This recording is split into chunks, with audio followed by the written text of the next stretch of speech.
राधे राधे महाराज। राधे राधे राधे राधे, जय राधा रमन जी। कैसे हैं आप? बहुत आनंद, बिल्कुल अद्भुत आनंद में जी। और मतलब सच बताऊं तो मैंने सोचा नहीं था कि आपके साथ में पॉडकास्ट होगा। मतलब प्लान थे हमारे, इच्छा थी, लेकिन चीज़ें नहीं बन रही थी कुछ ऐसी।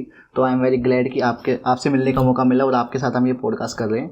And I am pretty sure कि हमारी जो ऑडियंस है वो आपको देखकर बहुत कुछ यहाँ पे सीखने वाली है और एक बहुत ही इंटरेस्टिंग, बहुत ही अमेजिंग, बहुत ही नॉलेजेबल पॉडकास्ट हम करने वाले हैं आज। थैंक यू, मेरी पूरी ऐसी भगवान से प्रार्थना है और हम कुछ इस संवाद से अच्छा ही निकालेंगे। जी। तो महाराज जी, सबसे पहले ना मैं आपके बारे में जानना चाहता हूँ। मतलब आपके बारे में मैं ये जानना चाहता हूँ कि आपको ना मतलब धर्म से आप कैसे जुड़े और स्पिरिचुअलिटी में आपका आना कैसे हुआ? क्या आप बचपन से ही ऐसे थे या फिर जीवन में कुछ घटित हुआ, कोई घटना ऐसी हुई जिसके बाद में आप मतलब स्पिरिचुअलिटी में बिलीव करने लग गए? देखो, जो भारत में पैदा होता है वो सतत धर्म में ही पैदा होता है जी। तो होता ये है कि वो कुछ समय बाद भूल जाता है। अगर वो न भूले तो वो जैसा है वैसा ही रहेगा। मुझे जो भी मिला, कोई ना कोई घटना घटी।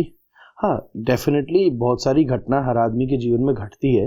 मैं ऐसे गिनने बैठूं तो आपकी लाइफ में और मेरी लाइफ में हर साल ही कोई ना कोई ऐसी घटना घटी जाती होगी। ये तो है। पर हम उन घटनाओं से अगर धर्म को आधार मानेंगे तो होगा ये कि जैसे घटनाएं खत्म होंगी तो धर्म भी खत्म हो जाएगा। तो मेरा तो ऐसा मानना है कि मुझे मेरे परिवार की कृपा से ये मिला। मैं राधा रमन जी का गोस्वामी हूँ, तो हम लोग क्या तो यही कहते हैं कि बच्चा ही राधा रमन जी के लिए पैदा होता है उनकी सेवा के लिए होता है। तो इसीलिए हमारे जीवन के परंपरा के प्रवाह में ये चीज़ बड़ी बचपन से ही स्वाभाविक रही और बहुत सारी फिर ऐसी चीज़ें हैं जो मुझे उस क्षेत्र में अपग्रेड करती रही और ऊंचाई तक ले जाती रही और गहरा बनाती रही। ये सबके साथ होता है। मेरे जीवन में एक समय ऐसा हुआ कि जब मैं बहुत छोटा था, मुझे याद है, और मेरे दादाजी का जन्मदिन था। मैं स्कूल से गया और उनको जन्मदिन विश करके मैंने प्रणाम किया। तो वो उन्होंने सिर पर मेरे हाथ रखा और मैं ऐसे झुका हुआ था और लगभग 10 मिनट तक उन्होंने हाथ नहीं हटाया। और जब मैं उठा तो वो बहुत भावुक थे। तो उस दिन मैंने कुछ फील किया, अब मैं ज़्यादा तो नहीं कह सकता, पर उस दिन मेरी दृष्टि बहुत गहरी हो गई। मैंने उस दिन जाना, ये जो कहते हैं ना कि आशीर्वाद सब कुछ बदल देता है, उस दिन मैंने जाना कि कोई दिल से, और तुम्हारा गुरु और जो दादा भी हो, तो दादा गुरु अगर आशीर्वाद दे, मतलब रियल ग्रैंडफादर एंड देन गुरु जो कि देश के सर्वोत्तम साधुओं में आता है, तो वो आशीर्वाद दे तो क्या हो सकता है। तो मेरे जीवन में वो भी एक घटना थी। फिर कुछ समय के बाद में, और उस सबसे पहले बचपन में मैं खुद ही बहुत बीमार था और 4-5 साल का था। तब मैंने कुछ डीप एक्सपीरियंस किया, फिर ब्लेसिंग एक्सपीरियंस की। फिर मेरे साथ एक बड़ी घटना घटी कि मेरे पिताजी चले गए, फिर दादाजी चले गए। तो लाइफ के ये फेजेस थे जो मुझे इस चीज़ पर और डीप करते चले गए, मैं ये आपसे कह सकता हूँ। यानी कि हाँ, कुछ घटनाएं हैं जो हुई हैं जिन्होंने मतलब आपका जो रिश्ता है वो गहरा कर दिया स्पिरिचुअलिटी के साथ। हाँ, पर वो घटनाओं, हाँ ये आप कह सकते हो, घटनाओं से दो ही चीज़ें होती है कि आदमी या तो बेरुख हो जाता है या अगर उसके संस्कार ठीक हैं तो और गंभीर हो जाता है।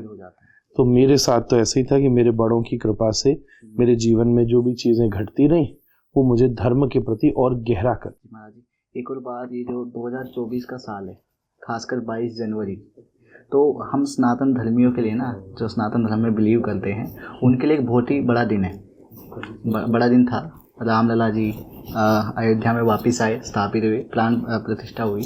तो वहाँ पे आप भी गए थे, आपको भी वहाँ पे इनवाइट किया गया था। तो वहाँ का आपका एक्सपीरियंस कैसा था? अद्भुत। पहले तो मैं सौभाग्यशाली हूँ कि भूमि पूजन के समय भी मैं मौजूद था, जब देश के केवल कुछ ही लोग थे और फिर प्राण प्रतिष्ठा की हम लोग प्रतीक्षा कर रहे थे। और मैं नहीं समझता कि मैंने ऐसा अनुभव इतनी बड़ी भीड़ में, देखो एकांत में तो हम सब लोग करते रहते हैं, पर इतनी बड़ी भीड़ में इतना गहरा आध्यात्मिक वाइब्रेशंस जो मैंने अनुभव किए वो इससे पहले नहीं किए। और यही भावना सभी की थी। उस दिन कुछ विशेष था, पूरी दुनिया राम नाम का जाप कर रही थी, सब तरफ उत्सव हो रहे थे। और उस दिन से आज तक हम सभी लोग अनुभव कर रहे हैं, हवा में एक अलग प्रकार की एनर्जी मौजूद है। सभी लोग, कोई किसी भी क्षेत्र का व्यक्ति क्यों नहीं हो, उसको कहीं ना कहीं कोई डीप और बिगर इमोशंस अनुभव हो रहे हैं, कुछ गहरा लग रहा है। और राम जी का जीवन ही ऐसा है, कैसे भी उसमें प्रभावित हो जाओ, आपको जीवन में कुछ ना कुछ वो देगा और बड़ा ही बनाएगा, ऊंचा ही बनाएगा। बहुत अद्भुत अद्भुत दर्शन जब हम लोगों ने पहली बार किए, जब तो मैं आपको सच्ची बात अपने मन की बोलूं तो हम तो एक बार कंफ्यूज हो गए कि अयोध्या में है कि वृंदावन में है। क्योंकि राम जी का जो मुख है वो हमारे राधा रमण जी जैसा सा ही लग रहा था। अच्छा, ये बात भी अलग है कि जहाँ का उसने जहाँ से दर्शन किया है उन सबको वैसे ही अपने भगवान का अनुभव हो रहा था। ये चीज़ तो मतलब मैंने भी फील की है। मैं गया नहीं हूँ वहाँ पे, मैंने फोटोज और वीडियोस में ही देखा है। लेकिन एक चीज़ मैंने सुनी भी है बाकी लोगों से और मैंने भी फील की है कि उनको हम जितनी बार देखते हैं ना और जब तक देखते जाते हैं तो उनका जो फेस है ना वो एकदम हमें रियल लगता है। और ऐसा भी मतलब लोग कहते हैं कि वो ना चेंज, उनके इमोशंस है वो चेंज हो रहे हैं और उनकी जो आँखें हैं वो सच में ऐसा लगता है जैसे एकदम मतलब रियल हो। तो इसके बारे में आप क्या कहेंगे? बिल्कुल, जाकी रही भावना जैसी प्रभु मूरत देखी थी तैसी। तुलसीदास जी महाराज की ये चौपाई सार्थक होती है राम जी का दर्शन करके। यही हमारे यहाँ का प्राण प्रतिष्ठा का विज्ञान है भैया। मैं क्योंकि अंतरंग वहाँ की कई व्यवस्थाओं से परिचित भी हूँ और मुझे इसलिए मालूम है हमारे यहाँ जो प्राण प्रतिष्ठा है वो इसीलिए ऐसी की जाती है। हम तो देव पूजक हैं। टेक्निकली 40 दिन का ये कार्यक्रम था जो मंदिरों में हुआ है। पहले जमाने में जब प्राण प्रतिष्ठा होती थी भगवान की, इतनी लंबी प्रोसेस होती थी कि नाक के पास रखा हुआ धान तक उड़ जाता था, तब वो विग्रह प्रतिष्ठित माना जाता था। पुराने वृंदावन के जितने मंदिर है ना या देश के, वो ऐसे ही प्रतिष्ठित हुए। वो छोटी चीज नहीं होती थी। और मैं नहीं समझता इन दिनों, ठीक है मंदिर सब जगह स्थापित हो रहे, पर कोई इतनी नियम व्रतों के साथ मंदिर स्थापना कर रहा है, पर अगर वो करे तो क्या हो सकता है। राम मंदिर इसका एक प्रेजेंट का सबसे बड़ा प्रमाण है। स्वयं प्रधानमंत्री 11 दिन व्रत कर रहे थे। वहाँ जो यजमान थे वो इतने दिन तक वहाँ अनुष्ठानों में थे। वहाँ रहने वाले मध्वाचार्य और सभी जन इतने बृहत समय तक सारे वेद में उपस्थित नियमों को पालन कर रहे थे। और इसीलिए अभी भी जो लोग दर्शन कर रहे हैं वो एक दूरी से दर्शन कर रहे हैं। आप ध्यान दीजिएगा वीडियोस में, अभी और पास तक दिल्ली तक भी नहीं जाया जा रहा है क्योंकि अंदर बहुत सारी क्रिया पद्धति चल रही है, अभी भी चल रही है, नित्य चल रही है। इसी कारण से वो कार्यक्रम बहुत अद्भुत है। और प्राण प्रतिष्ठा का मतलब ही ये होता है कि उनमें प्राणों का संचार हो गया। प्राणों की प्रतिष्ठा, प्राणों की जब प्रतिष्ठा हो गई तो प्राण से यहाँ मतलब, प्राण शब्द का सीधा मतलब यही होता है कॉन्शियसनेस। अंग्रेजी में मैं कहूँ तो लिविंग, जीवंत, जीवन। वो हम सब फील कर सकते हैं, वो सब फील कर सकते हैं। हम लोग राधा रमण जी में रोज फील करते हैं। ठाकुर जी को कभी जोर से अंग छुए तो ऐसा लगता है कि अंदर दब रहा है। प्राणों की यही प्राण प्रतिष्ठा है। बहुत सॉफ्ट लगता है। और वहाँ जो अंदर सेवा करने वाले आचार्य लोग हैं वो भी इस बात का अनुभव कर रहे हैं। बहुत विचार करके विग्रह बनाया है। उत्तर, पूर्व, पश्चिम, दक्षिण सबका सम्मिश्रण है और अद्वितीय भगवान का ये विग्रह है जो कि पूरे विश्व में अनूठा है और सबका मन खींचने वाला है। लिटरली बदलने वाली ये चीज। बल्कि मैं जब प्रतिष्ठा के बाद लगभग 8 दिन तक वहां और था और मैं जब जाके दर्शन करूं तो मुझे ऐसा लग रहा था कि कल मैंने इनको नहीं देखा। हालांकि आश्चर्य की बात यह है कि रोज मुकुट और हार एक सा ही है। आप ध्यान देंगे केवल मैक्सिमम नीचे वाली पोशाक बदलती है, रंग, ज्वेलरी भी वही है, मुकुट भी वही है, पर ठाकुर जी का चेहरा, राम जी का चेहरा नया है। वो नया है, अद्भुत है, जबरदस्त है, उतनी बार नया है।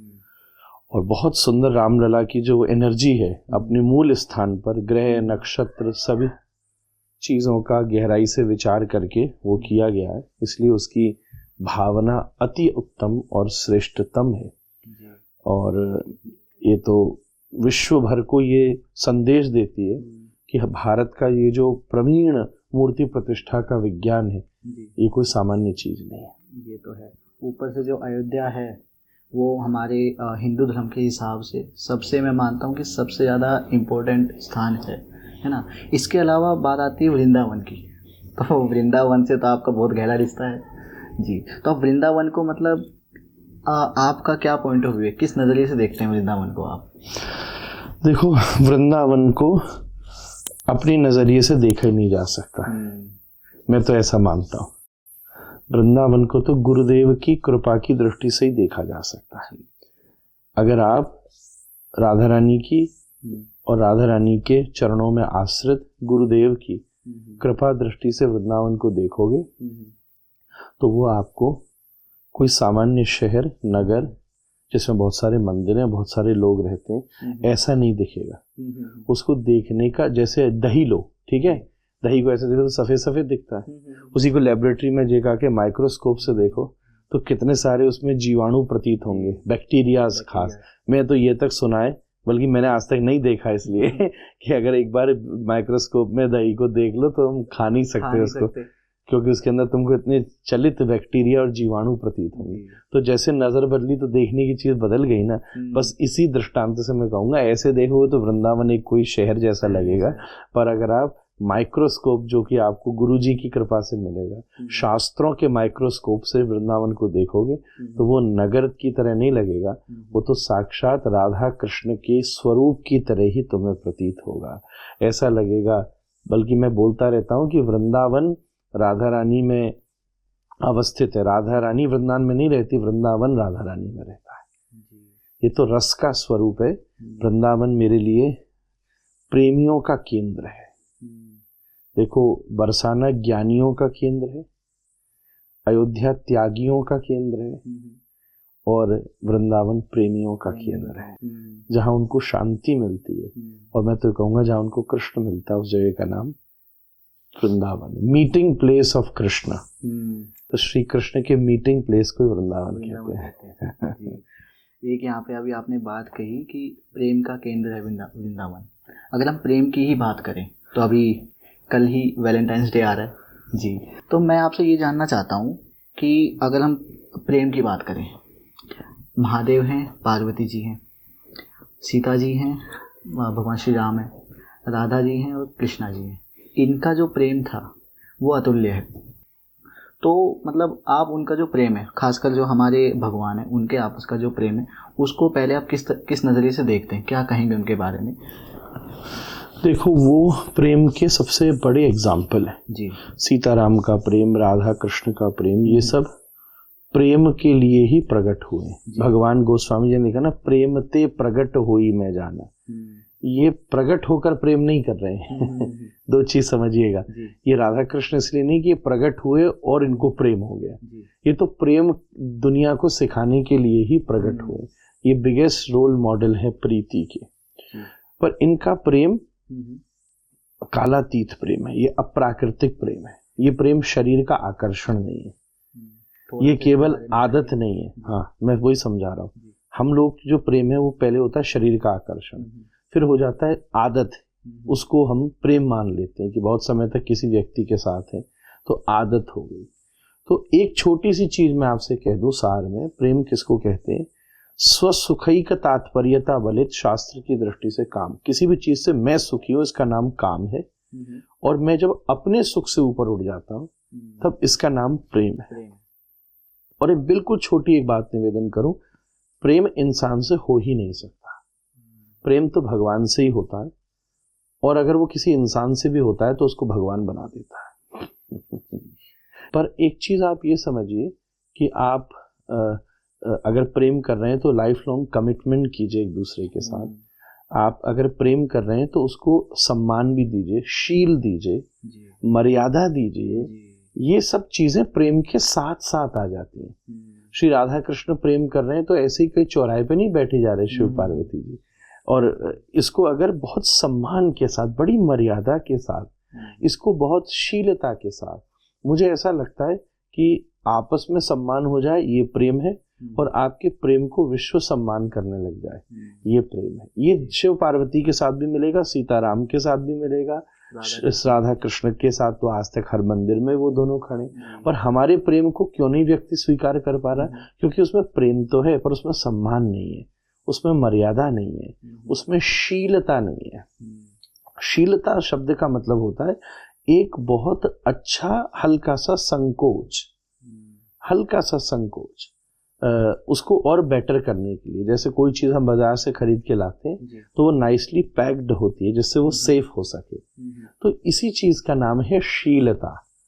भगवान श्री राम, भगवान श्री कृष्ण के सर्वोत्तम गुणों में एक गुण है देखिए बजरंग दल के विषय में मैं ज़्यादा नहीं कह सकता, मुझे ज़्यादा सूचना नहीं है, पर मैंने सुना है कि इन दिनों वो इस तरीके के एक अलग अलग प्रकार के प्रयोग करते हैं और इस घटना को नियंत्रित करते हैं। तो ऐसी नौबती क्यों आ रही है कि कोई आपके प्रेम को नियंत्रित कर सके, क्योंकि आप अफेयर को अगर प्रेम कर समझ रहे हैं तो ये दोनों चीज़ें बहुत अलग है। ऐसी नौबती क्यों आ रही है? कहीं ना कहीं एथिकली अगर हम विचार करें तो इस चीज़ को ऐसे नहीं मानना चाहिए। केवल संग ही बैठ जाना एक दूसरे के साथ सार्वजनिक रूप से किसी पब्लिक प्लेस के ऊपर, अगर हम expression of love is such a beautiful thing, but then sometime if it is I would say, एक संस्कृत का शब्द है उसको बोलते हैं व्यतिरेक, व्यतिरेक हो जाए तो फिर वो चीज़ जरा सी किसी भी एक सामाजिक स्वरूप में रहने वाले व्यक्ति के लिए उचित नहीं होती। हमारे बड़े बुजुर्गों ने कहा है 3 चीज सदा एकांत की है, भजन, भोजन और भोग। ये तीनों चीज सदा एकांत का है और ये तीनों चीज सदा पशु सार्वजनिक करता है। वो भोजन भी सबके सामने करता है, भोग भी सबके सामने करता है, भजन तो करता ही नहीं है। जी, एक और बात लोग मतलब ये पॉइंट लाते हैं बजरंग दल के बारे में कि जो बजरंग बली थे, हनुमान जी थे, वो तो मतलब प्रेम को सपोर्ट करते थे। भगवान श्री राम को सीता को मिलाने में उनका सबसे बड़ा हाथ हनुमान जी का था। लेकिन लोग क्या करें ना, उन्हीं के नाम से बजरंग दल स्टार्ट करके ना मतलब गलत तरीके से जैसे लोग दंगे करते हैं, मारपीट करते हैं, है ना, ये सब चीज़ें कर रहे हैं। तो सही भी है और कहीं ना कहीं गलत भी है, इस पर चलो हम नहीं आते हैं। मैं आपसे ना थोड़ा जानना चाहूँगा हमारे सनातन नहीं, इसमें एक बिंदु मैं कहूँगा, आप पहले आप राम हो जाइए जी, और आप जिससे प्रेम करते हैं उसको सीता बन जाइए। हाँ। तो बजरंग बली आपके साथ में खड़ी है ये लेकिन ये पॉसिबल भी तो नहीं है। नहीं, फिर बस यही बात है, इसलिए यही बात है, ये पॉसिबल नहीं है तो कई बार वो पॉसिबल भी नहीं है। तो मेरा ऐसा मानना है, देखिए कि हनुमान जी के पास गदा भी होती है और मंजीरा भी होती है। तो बजरंग बली के मंजीरे वाले स्वरूप हम लोग हैं, गदा वाले स्वरूप वो लोग हैं, सब अपना अपना काम कर रहे हैं। अब ये हमारे ऊपर डिपेंड करता है, अब ये आपको मंजीरा सुनना है कि गदा सुननी है, ये आपके ऊपर निर्भर करता है। हम तो मंजीरा ही सुनेंगे। बिल्कुल ऐसे ही भगवान कृपा करे कि हनुमान जी ने इसलिए हाथ में मंजीरा रखा, गदा पास रखी हुई है, इसलिए पास में उठानी न पड़ जाए। ऐसा ही हमें जीवन में अभ्यास करना चाहिए जी। एक और बात ना, मतलब जो मेरे दोस्त मुझसे अक्सर पूछते हैं, क्योंकि मैं जब से मैंने पॉडकास्ट स्टार्ट किया, जब से मेरी जर्नी स्टार्ट हुई ना, तब से मैं काफ़ी ना स्पिरिचुअल पॉडकास्ट कर रहा हूँ और बातें मेरी ऐसे ही होती हैं। तो लोग बोलते हैं भाई तू साधु बन गया क्या, ये कहते हैं। तो मैं थोड़ा आपसे जानना चाहता हूँ कि क्या मतलब साधु बनने के लिए या फिर हमारे धर्म को अच्छे से समझने के लिए साधु बनना जरूरी? साधु शब्द का मतलब क्या होता है, पहले जो बोल रहे हैं उन्हीं को ये समझ में नहीं आ रहा है। जिसने साध लिया उसको साधु कहते हैं। ऐसे समझो कि आपने स्कूल की लेबोरेटरी में प्रयोग किया होगा, या चलो सिंपल भी, कभी कोई एक त्रिकोण के ऊपर दूसरा त्रिकोण रखो और बहुत बैलेंस कर करके एक पॉइंट ऐसा आता है कि आपने दोनों को एक दूसरे पर टिका दिया, तो इसका मतलब होता है आपने साध लिया। किसी चीज को जो साध ले उसका नाम साधु है।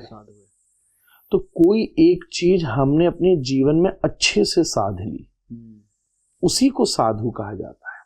हम केवल दाढ़ी मूंछ को या कपड़ों को साधु समझें तो ये एक ऊपरी एक इमेज मात्र है। तो जाति न पूछिए साधु की, पूछ लीजिए ज्ञान, न वेश पूछिए न जाति पूछिए, उसका ज्ञान पूछिए जो उसने जीवन में एक चीज को बहुत अच्छे से साध लिया। तो मुझे ऐसा लगता है कि आप जो कर रहे हैं वो बहुत ही अच्छा काम कर रहे हैं, इसलिए और वो उनको कहीं ना कहीं गिल्टी कर रहा है, इसलिए वो गिल्टी कॉन्शियस हो गया आपसे पूछने की तो साधु हो गया तो अच्छा ही हो गया। वो होता है ना, कहते हैं टांग खींचना, अच्छी बात है, उनको टांग पकड़ने दीजिए और आप हाथ से कृष्ण को पकड़ लीजिए। वो जब कृष्ण आपको खींचेंगे तो आपकी टांग के साथ वो भी खींचे चले जाएंगे। जी, अभी आपने जैसे बताया कि साधु का वेश जरूरी नहीं है, लेकिन जब भी हम देखते हैं ना साधु लोगों को, तो बड़ी दाढ़ी, बड़े बड़े बाल, उनके एक अलग ही वेश होता है। तो क्या वो जरूरी है कि देखो, साधना में जरूरी है जी। साधना जिसने सिद्ध कर ली उसको साधु कहते हैं जी। 3 चीज समझो पहले, साधना, सिद्ध और साधु जी। साधना क्रियाएं, साधना मतलब कुछ भी करना जो काम कर रहे हैं, जो काम कर रहा है। एक प्रकार से जैसे मेडिकल साइंस जो है वो साधना है, ठीक है, उसको ट्रीटमेंट करना साधन है या सिद्धता है, और जो कर रहा है वो साधु है। तो एक चीज ये समझनी है कि जब हम कोई सी साधना में होते हैं तो शास्त्र ये कहता है कि आप नेचुरल हो जाइए, प्राकृतिक हो जाइए, be easy as your body goes. कोई स्पेसिफिकली उसको नहीं ट्राई कर रहा है। हम दाढ़ी नहीं बढ़ाते, हम शेव करते। आपने उल्टा चीज समझ ली है। हम दाढ़ी तो अपने आप बढ़ रही है, जैसे पैर बढ़ रहा है, जैसे सिर बढ़ रहा है, जैसे आपकी हाइट बढ़ रही है, ये तो वो तो अपने आप बढ़ रही है। कुछ करना है, मैं दाढ़ी बढ़ाना कुछ करना नहीं होता, दाढ़ी बढ़ना तो नेचुरल है। हाँ, काटना कुछ करना होता है, नेचुरल है। हाँ, और फिर बाल काटना भी कुछ और होता है। तो कहने की एक स्थिति ये होती है कि हमारे यहाँ हम अपनी कॉन्शियसनेस को इन सब चीजों से ऊपर उठा लें। उसके लिए नियम बनाए गए हैं कि भाई ठीक है, अगर आप किसी साधना, अब हम लोग भी अगर कोई अनुष्ठान करते हैं उन दिनों तक किसी भी नॉर्मल भी व्यक्ति को पूछेगा, वो ये सबसे पहले करता है, हम नाखून नहीं काटेंगे, हम बाल नहीं काटेंगे, हम दाढ़ी नहीं बनाएंगे। जैसे नवरात्रि में तो एक फेमस ट्रेंड है ये पूरा देश में, चाहे उसको लोग नहीं भी जानते। तो उसके कहने का अर्थ यही है कि क्षौर कर्म, इसको क्षौर कर्म किया जाता है, जो कि हम एक अप्राकृतिक काम कर रहे हैं। तो उसमें स्नान करने का विधान है। जब आप कभी शेविंग या बाल कटाते हैं तो अगर आप वैदिक पद्धति में जाएं तो for to gain the purity there is a proper process कि आप इस कार्य को कैसे कीजिए। आजकल तो लोग ये सब चीज फॉलो नहीं करते ना, क्योंकि वो ऑरा को अच्छे से समझते नहीं। हमारे यहाँ तो ये भी विधान है, अब पुरानी बात तो छोड़ ही देनी चाहिए कि भाई वॉशरूम तक घर से बाहर होते थे। क्यों होते थे? कोई हमारे लोग एडवांस कम थे? आज भी आप राजस्थान जाइए, वृंदावन 400-500, 500, 600 साल पहले वृंदावन में गोविंद देव जी का मंदिर है, जो कि 7 स्टोरी बिल्डिंग बना हुआ था। आज से औरंगजेब के समय पर वो टूटा गया। तो जब वो ये कर लेते थे तो टॉयलेट भी अटैच्ड बना सकते थे। तो उसके पीछे कोई ना कोई साइंस तो होगी ना, कि क्यों उन्होंने इस तरीके की प्रोसेस को तैयार किया। पर हम लोग ठीक है अपने कल्चर के हिसाब से वेस्टर्न होते चले गए कि अच्छा बाहर अटैच्ड क्यों बनता था, ये किसी को समझ में आई आज तक? क्योंकि यूरोप में 90% विंटर होता है। बात समझिएगा, ठंड होती है भयंकर। रशिया में, ऑस्ट्रेलिया में, इन कई देशों में, खास मैं ब्रिटेन की बात करूंगा क्योंकि ब्रिटेन ने 90% ऑफ द वर्ल्ड के ऊपर किया। और कहते हैं इंग्लैंड में 8 से 9 महीने भयंकर ठंड होती है, जिसमें 5-7 महीने तो बर्फ गिरती है। ऐसी परिस्थिति में आप वॉशरूम को बाहर नहीं बना सकते थे, तो उन्होंने इसलिए घरों में बनाना शुरू किया। And then they ruled over the world, और वो उसके आदती थे, और उन्होंने सबको वो पुट दे दिया, और हमने बिना खोपड़ी लगाए वहां पर पहुंच गया। हाँ, वो खोपड़ी लगाए, हमने उसको फॉलो करना शुरू कर दिया। अब उसको सब जगह मैं भी नहीं फॉलो कर सकता, इसी यहाँ पे भी ये ऐसे ही बना हुआ था, तो हमको वैसे ही स्वीकार करना पड़ेगा, सबको करना पड़ेगा। बट ये डिफरेंट प्रोसेस है।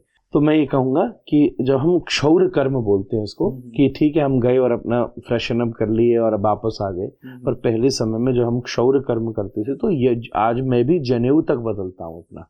उसकी एक प्रोसेस है, यज्ञोपवीत परिवर्तन किया जाता है, गायत्री जप किया जाता है, गंगा करके आचमन किया जाता है। अगर आप स्वयं भी कर रहे हो, या जाति को बीच में मत लाइएगा, अगर आप स्वयं भी कर रहे हो तो क्षौर कर्म एक अननेचुरल क्रिया हम लोगों ने की है। उस पद्धति से बचने के लिए ये पहले साधन होता था कि आप अनुष्ठान के दिनों में अपने उस टाइम को सेव करो और इसको एज नेचुरली बढ़ने दीजिए। जी एक और बात, जैसे अभी ना जो हमारी कृष्ण जन्मभूमि है वहाँ पर भी प्राण प्रतिष्ठा होने वाली है, जो हमारे कृष्णा जी हैं उनकी। तो आई नो कि आप भी काफ़ी ज़्यादा एक्साइटेड होंगे उनके लिए। जी, तो उस चीज़ को आप कैसे देखते हैं? क्योंकि अभी जब रामलाल जी की प्रतिष्ठा हुई तब ना देश ने एक बार, मतलब मैं कहूँगा कि 2024 में ना 2 दिवाली मनाई जाएंगी। एक मन चुकी है, एक बार दोबारा मनाई जाएगी। तो उस चीज़ को आप कैसे देखते हैं? तो हमने 2-3 प्रश्न अलग किए। पहला प्रश्न था कि आपने बोला मथुरा प्राण प्रतिष्ठा होने वाली है। अभी कोर्ट की प्रक्रिया चल रही है, पर आपके पास अगर फास्ट ट्रैक इन्फॉर्मेशन हो तो मैं सेलिब्रेट करने को तैयार हूँ अभी से। नहीं, वो तो हो ही जाएगा, डेफिनेटली होना ही चाहिए। और मैं इसमें द्रोह की बात नहीं कर रहा, बड़ी विनम्रता से प्रार्थना कर रहा हूँ। मैंने तो अयोध्या की कथा में बहुत समय पहले एक बात की थी, फिर योगी जी ने भी उस बात को कहीं ना कहीं कंसीडर किया था। तो एक ये तो बहुत दयालुता, तो मैं इसलिए तो मैं तो निवेदन कर रहा हूँ कि देखिए बड़ी सहिष्णुता, बड़ी ह्यूमैनिटी की ये बात है कि किसी व्यक्ति का किसी स्थान पर बहुत ज़्यादा आस्था जुड़ी हुई हो और सामने वाले व्यक्ति का एज सच कोई हिस्टोरिक रिलीजियस इम्पोर्टेंस नहीं हो, तो ये सामने वाले व्यक्ति को भी सदा के लिए सम्माननीय और बड़ा बना देता है। अगर आप बड़े हैं तो आपका ये बड़प्पन ही पता चलेगा कि दूसरे व्यक्ति से अगर उस स्थान का इतना महत्व है तो आप सहर्षता से अपने द्वारा ही उस स्थान का निर्माण करके उसको प्रदान कर दें, तब आप दुनिया में इतना बड़ा संदेश देने वाले होंगे कि आपके महत्व को विश्व समझेगा। ये अगर काम बने तो दुनिया में शांति कायम हो सकती है। हम लोगों ने तो कभी कुछ कहा नहीं, तो कोर्ट की प्रक्रिया तो चल ही रही है और ये एक एक पत्थर, एक एक शहर, एक एक किताब, एक एक व्यक्ति चिल्ला चिल्ला के बोल रहा है कि मथुरा का संबंध किससे। जैसे मक्का का संबंध अपने आप पता चल रहा है किससे, जैसे अमृतसर का संबंध, जैसे बोध गया का संबंध, जैसे वेटिकन सिटी का संबंध, ऐसे मथुरा का संबंध है। और उसको विवादास्पद करने की किसी भी व्यक्ति को आवश्यकता नहीं। हम लोगों को विनम्रता से, और मेरी ऐसी प्रार्थना है कि हम हिंदू बोलें, और अगर आप सच्चे मुसलमान हो तो मैं आज आपसे ये निवेदन पूर्वक अपील करता हूँ कि मुझे बड़ी प्रसन्नता होगी कि जो आपके हुक्मरान ऊपर बैठे हैं, जो राजनीतिक उद्देश्यों के लिए हिंदू और मुसलमानों के बीच में फूट डाल रहे हैं, मैं आपसे और आपके चैनल के माध्यम से प्रार्थना करता हूं उनसे कि उन लोगों को एकत्रित होकर अपना बड़प्पन दिखाना चाहिए और एक बहुत अच्छा ग्रुप बना के विश्व को संदेश देना चाहिए कि मथुरा, काशी और अयोध्या ये 3 हिंदुओं के मुख्य केंद्र के स्थान है और हम लोग सहिष्णुता के साथ यह भव्य मंदिर को स्वीकार करते हैं। एक और बात, अभी जैसे जो जगन्नाथ भगवान है ना, उनके बारे में लोग बहुत कुछ जानना चाहते हैं, तो आप भी आई नो कि काफ़ी बार वहाँ पे गए होंगे, है ना। तो जगन्नाथ जी के बारे में ना मैंने कुछ काफ़ी रहस्य सुने हैं कि जैसे वहाँ पे जाके एक अलग ही पॉजिटिव वाइब्स मिलती हैं, वहाँ पे कभी खाना कम नहीं पड़ता, जो झंडा है ऊपर लहराते रहता है अपोजिट डायरेक्शन में। तो ये चीज़ें आपने देखी है, महसूस की है वहाँ पे? बिल्कुल की है। जगन्नाथ पुरुष, ये सतयुग में सबसे पुराना, भगवान ने स्वयं ब्रह्मा जी को स्कंद पुराण में उन सब चीज़ों का वर्णन किया है। और हमारी तो पूरी परंपरा, चैतन्य महाप्रभु 18 वर्ष तक जगन्नाथपुरी मंदिर में के पास गंभीरा में रहे थे, तो हम लोगों के लिए तो वो बहुत बड़ा मुख्य केंद्र है और हम लोग बचपन से ही जाते रहे और वो पूरा मंदिर बहुत सारे चमत्कारों से भरा पड़ा है। और हमारे हिसाब से चमत्कार हैं वो, वास्तव में तो जगन्नाथ भगवान की लीला ही है, जो हम लोग ये शास्त्रों में तो चिल्ला चिल्ला के शास्त्र बोल रहे हैं। अगर आप सत्य रहेंगे, अन्नपूर्णा विराजमान रहेंगे, वहाँ क्या अन्न की कमी हो सकती।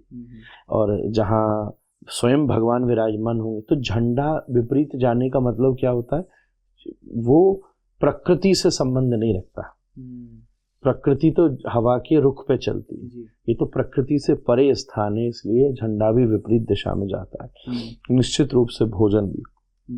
एक मेरा पर्सनल एक्सपीरियंस ऐसा हुआ था। तो एक बार क्या हुआ कि हम जगन्नाथ मंदिर में, मैं था कोई 7-8 साल का, 10 का होगा शायद। तो आगे मंदिर में उस समय तक हम लोग अंदर जा सकते थे क्योंकि मंदिर थोड़ा ठीक था। पहले जो मैं तो गया हूँ अंदर, खूब गया हूँ। तो हम बिल्कुल पीछे गरुड़ स्तंभ के पास खड़े थे और कुछ आगे जो पहला दरवाजा है, वहाँ एक छोटा सा बालक एक पाठ गा रहा था संस्कृत का, जिसे देखकर मुझे बड़ा आकर्षण हुआ। तो मैंने उन अपने गुरुजी शिक्षकों का, उनका नाम व्यास नंदन जी है, बड़े प्रसिद्ध विद्वान है वृंदावन के, अभी भी मौजूद हैं, कई लोगों को उन्होंने पढ़ाया है। तो मैंने कहा व्यास जी महाराज ये क्या स्तोत्र गा रहा है? बोले जगन्नाथ जी की स्तुति है। मैंने कहा मेरी इच्छा है कि इसे सुनकर मुझे इतना आनंद आया है कि मैं इसको सीखूं। तो बोले अच्छा मैं ढूंढूंगा, निकालूंगा। तो उतनी देर में जो उसका पाठ पूरा हो, मैं वहाँ खड़ा खड़ा उसको सुनता रहा। तो घूमता घूमता बालक, हाफ पैंट उसने पहनी थी स्लेटी से कलर की और एक प्रकार से शर्ट पहनी थी, ऐसे स्कूल की यूनिफॉर्म टाइप सी नहीं होती, कुछ वैसी सी थी। तो मुझे अभी भी याद है। तो वो बच्चा चल करके एकदम मेरे पास आया और मुझे एक कागज उसने दिया और उसने कहा मुझे जगन्नाथ जी ने कहा है कि ये मैं आपको दूं। मैंने कहा अच्छा ठीक है। हालांकि जगन्नाथ मंदिर में ऐसी चीज़ें बहुत से लोग अनुभव करते हैं कि कोई प्रसाद की, भगवान ने कहा आपको भगवान ने प्रेरणा दी है, प्रसाद लीजिए, ये माला लीजिए। तो मैं उसी व्यवस्था में था कि ठीक है कई बार ऐसा भी मन में आ जाता है कि कोई शायद दक्षिणा के लिए उसने ऐसा किया, तो बोले ये दिया और एक फूल माल तुलसी जी दी, तो मैंने बड़ी स्नेह, वैसे ही मैं उसको सुन रहा था तो मेरे मन में ये भावना नहीं आई। मैंने कहा अच्छा ये कैसे आ गया, और आपको आश्चर्य होगा जैसे ही मैंने उस कागज को खोला तो उसमें वही जगन्नाथाष्टकम स्तुति लिखी हुई थी जो वो गा रहा था, और मेरे आश्चर्य की सीमा नहीं रही। फिर मैंने उसको याद किया और मैं उसको नित्य उसका पाठ भी करता हूँ, और उसका ये आप ये समझिए मेरी दोनों बेटियां जगन्नाथ जी की बिल्कुल महाभक्त हैं, खुद जाके सेवा करके हैं, अभी मेरे घर में वो जगन्नाथ जी की सेवा करती हैं। और आश्चर्य की बात है कि मैंने उनको एक बार ही सुनाया होगा और उनको ये पूरे 8 के 8 श्लोक बड़े अच्छे से कंठस्थ हैं। कैसी जगन्नाथ जी की कृपा, एक ही बार में, और बहुत ही सुंदर है। उसका पहला श्लोक मैं आपको सुना देता हूँ। कदाचित कालिंदी तट विपिन संगीत करबो, मुदा भीरी नारी वदन कमला स्वाद मधुप, रमा शंभु ब्रह्मा सुरपति गणेशार्चित पदो, जगन्नाथ स्वामी नयन पथगामी भवतु में। ये जगन्नाथाष्टकम है, आदि शंकराचार्य के द्वारा रचित।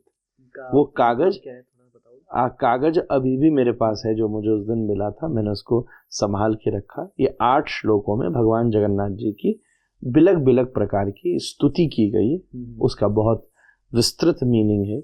और ये मैं तो ये कहता हूँ कि जब भी जगन्नाथ जी जाइए ये उन्हें ज़रूर सुनाना चाहिए। जगन्नाथ जी को ये बहुत अति प्रिय है। तो जगन्नाथ मंदिर इस देश की आध्यात्मिक सत्ता की सबसे बड़ी धरोहर है। एक और बात की, क्या कलयुग खत्म होने वाला है? क्योंकि ऐसा बताया जाता है कि जगन्नाथ मंदिर जो है ना वो कलयुग का जो अंत होने वाला है उससे काफ़ी मतलब लिंक रखता है। जैसे ऐसे बताते हैं कि जो समुद्र है एकदम पास आ जाएगा उनके, है ना, झंडे मंदिर के ऊपर चील बैठने लग जाएगी, ऐसा कुछ। और कुछ लोग कहते हैं कि ऐसा हो चुका है, तो क्या सच में कलयुग अंत का? देखो ये सब तो स्पेकुलेशन है। भागवत जी की दृष्टि से मैं कहूँ तो 4,32,000 वर्ष का कलयुग है, जिसमें 5,200 कुछ, I think not exactly I remember, 5,254 है कि 35 है, मुझे भी गिनना पड़ेगा, अभी भूल गया, इतने लगभग साल बीते हैं। तो बट एक कलयुग में एक फेसेस भी होते हैं। तो मैं अगर सबकी बात मानूं तो ऐसा समय बदलेगा। कलयुग कब बदलेगा या नहीं बदलेगा उससे ना मुझे फर्क पड़ेगा ना आपको पड़ेगा, इंडिविजुअल व्यक्ति को कोई फर्क नहीं पड़ेगा। इसलिए अगर आप कल से आज स्थित हो जाएंगे तो आपके लिए तो कलयुग बदल ही जाएगा। दुनिया के लिए जब बदलना होगा बदलेगा। मैं तो नहीं मानता कि मैं कलयुग में रहता हूँ।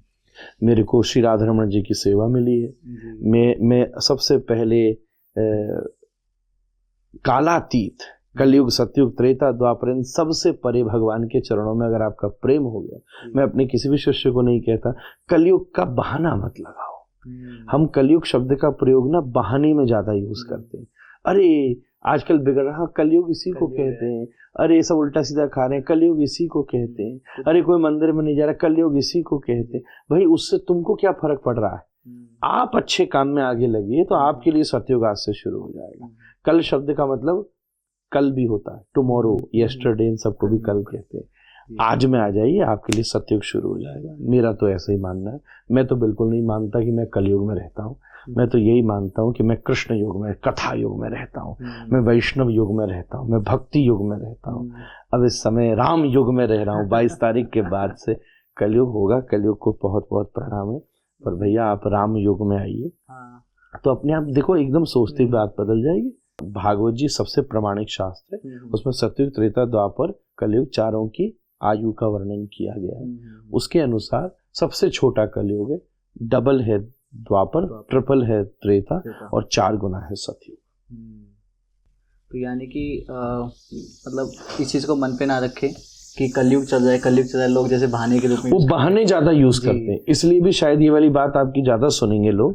पर कलयुग का सत्यता से उस चीज का कोई दूर दूर तक संबंध नहीं है। जरूर युग है, युग एक फेज ऑफ द ईयर आता है, एक टाइम ऑफ द ईयर आता है। पर आप चल रहा है समय, पर उस समय के चलने से आप क्यों हताश हो रहे हैं, आप क्यों निराश हो रहे हैं?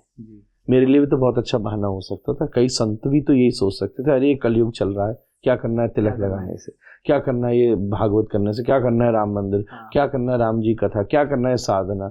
जो कम है पर जो हैं, अगर वो कलयुग को बहाना मार लेते तो आज तो धर्म बचते ही नहीं। तो जो है वो भी नहीं बचता, जो है वो भी नहीं बचता। आप आगे बढ़िए ना, कलयुग तो है, जय हो कलयुग की, पर आप आगे बढ़िए, ये मेन चीज है। एक और बात आजकल ना बहुत चल रही है ट्रेंड में कि कुछ लोग हैं वो बताते हैं कि आप ना मतलब जैसे लोग ना प्रेम पाना चाहते हैं तो कहते हैं कि आप उनका ये एक बाल ले आइए, एक उनका कपड़े का हिस्सा ले आइए, ऐसे कीजिए, ये क्रिया कीजिए, एक कागज़ पे उनका नाम लिख लीजिए तो आपको उनका प्रेम मिल जाएगा।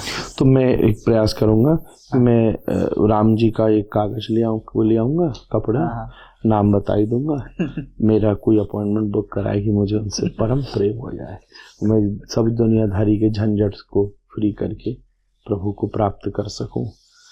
चलो राम जी का नहीं हो सके तो चल हनुमान जी का कर दीजिए, हनुमान जी का भी नहीं हो सकता हो तो कोई और ढूंढ लेंगे, को भक्त हो जाए। कुछ भी नहीं हो तो हमारे पास से गोपाल भट्ट गोस्वामी जी के साधन तो ओरिजिनल रखे हैं, मैं उसका कोई ना कोई अंश अरेंज करके ऐसे कोई व्यक्ति जो प्रूफ से बात करे, और वो जो भी उसकी फीस होती होगी 5 डिजिट्स में हो, 6 डिजिट्स में हो, 7 डिजिट्स में हो, मेरे पास उससे आगे तो नहीं, फिर मैं अपने किसी अच्छे शिष्य से कहूँगा 8 डिजिट्स में भी हो तो हम उसको पूर्ति करेंगे।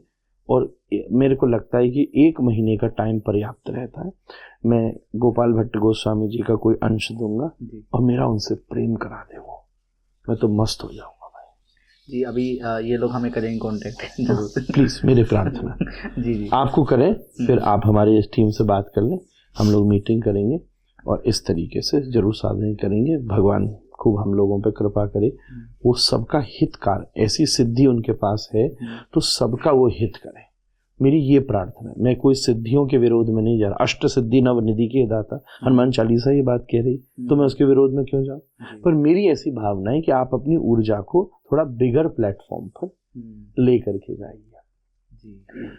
मुझे बड़ा दुख हुआ जिस दिन इंडिया वर्ल्ड कप हार गई थी, उस दिन मैं यही रात में सोच रहा था कि आज मेरे पास कुछ धन होता तो मैं देश के सिद्ध महापुरुषों को देता और उनसे कहता कि आप पूरी उस दिन पूरा जो भी बेलपत्र जलाना है, पेड़ पे बांधना है, नारियल लटकाना है, एवरीथिंग आप करिए और आज भारत जीतना चाहिए। बहुत ही गहरी बात आपने कह दी पंडित जी।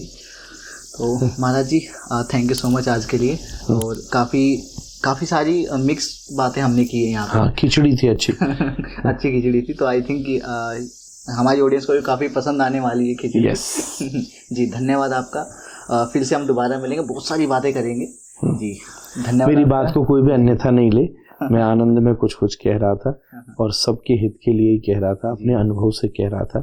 तो मैंने जो इस भी हमने कई दलों की बात की, कई मंत्रों की बात की, कई व्यवस्थाओं की बात की और बड़ी स्पष्ट और उग्र करी, इसलिए मेरी ऐसी प्रार्थना है कि कोई हमारी बात को अन्यथा न ले और हम लोगों को सामान्य सा समझ के अपने हृदय में क्षमा रख करके भी अपनी सिद्धता को प्रमाणित करे, खुश रहे, प्रसन्न रहे, मस्त रहे। सबसे बड़ा तंत्र इस दुनिया में स्माइल है, जब हम आपको मुस्कुरा के देखेंगे तो आप भी मुस्कुरा जाएंगे। ऐसे तंत्र मंत्र को फैलाइए, खुश रहिए। राधा रमण लाल की जय हो। जय हो। राधे राधे महाराज जी।